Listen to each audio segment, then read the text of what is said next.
Le Point Bourse vous est présenté par Bourse Direct.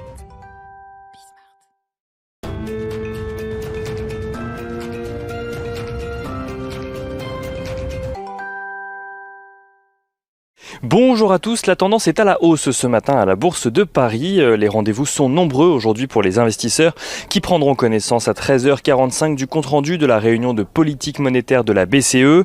Beaucoup d'investisseurs s'attendent notamment à ce que la BCE renforce son programme de rachat d'actifs d'au moins 500 milliards d'euros.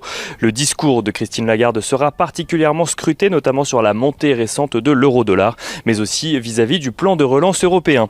Sur ce sujet, les 27 devraient d'ailleurs réussir à trouver une issue au blocage de la Pologne et de la Hongrie. Ces dernières seraient prêtes à lever leur veto sous réserve de clarification de la part de l'Union européenne sur l'usage qui sera fait des règles associées au versement des aides. Pour rappel, ce versement des aides est conditionné au respect de l'état de droit.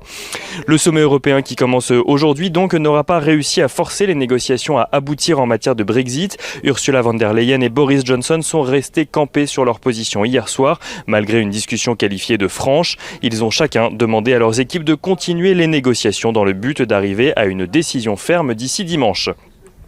De l'autre côté de l'Atlantique, c'est aujourd'hui que la FDA se réunit pour étudier plus en détail le vaccin développé par Pfizer et émettre un avis sur une autorisation d'utilisation d'urgence ou non.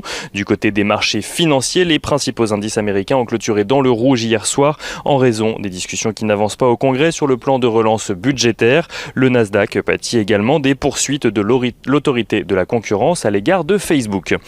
Côté valeur à la Bourse de Paris, dans le dossier Peugeot Fiat Chrysler, la famille Peugeot a annoncé renforcer sa position au capital de Peugeot de 2% avant la fusion. Elle possède désormais 19,36% des droits de vote et le gouvernement français ne s'interdit pas de son côté d'augmenter sa participation au sein d'Air France KLM selon le ministre des Transports.